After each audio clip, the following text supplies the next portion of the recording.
Romania. Thank you, Miguel. Joining me live to discuss is former U.S. Ambassador to NATO, Kurt Volker. He is also the former U.S. Special Representative for Ukrainian negotiations. So, Mr. Ambassador, I want to start with your reaction to what we just heard there from Miguel and his reporting.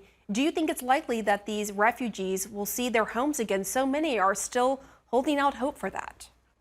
And I think quite naturally, they don't want to be refugees. They're not looking to move. They're very proud to be Ukrainians. They want to get back to their homes. And for that to happen, Putin actually has to lose this war. So that needs to be an important focus going forward, is to try to make sure the Ukrainians prevail and give them all the help we can.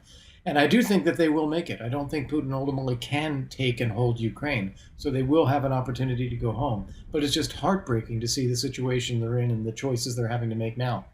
You talk about the help that they need. Ukrainian officials are telling the U.S. they urgently need 500 anti-aircraft missiles and 500 anti-tank missiles. Do you think that's a realistic request that the U.S. could meet?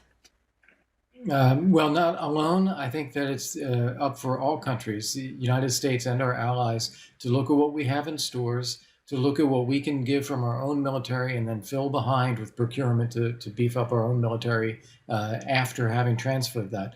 But I think it is a realistic number. And I think that it is also something that is essential for us to do. We have to recognize that we can't allow Putin's aggression to be rewarded, either with territory or with conquering Ukraine. We can't allow a permanent humanitarian catastrophe like this. And if he's not stopped in Ukraine, when there's a Ukrainian military and government ready to do the fighting, we're going to be facing an even worse situation after.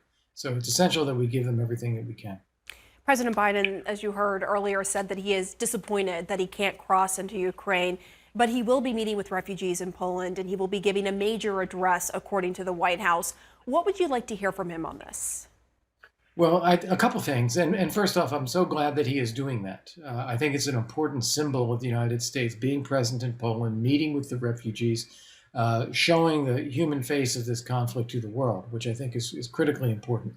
But we need to hear a couple of things. We need to hear that Ukraine's survival as an independent sovereign state is an American interest and it's a NATO interest, and we will do everything that we can to make sure that they survive.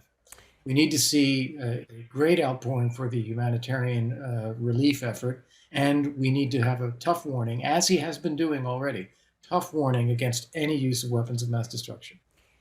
I want to ask you about his response as well and what he has taken off the table, a number of responses off the table for Ukraine. If Russia launches a chemical, biological, or nuclear attack on Ukraine, what options remain that fit with the president's previously stated limits, saying there would be consequences?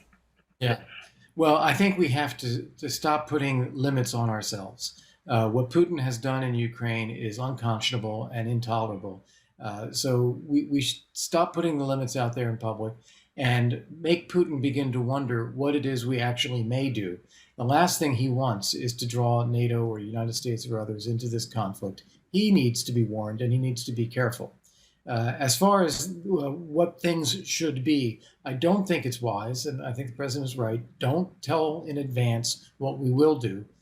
Equally, don't say what we won't do. Let Putin be in doubt, but make clear that there will be forceful consequences of any use of weapons of mass destruction by Russia.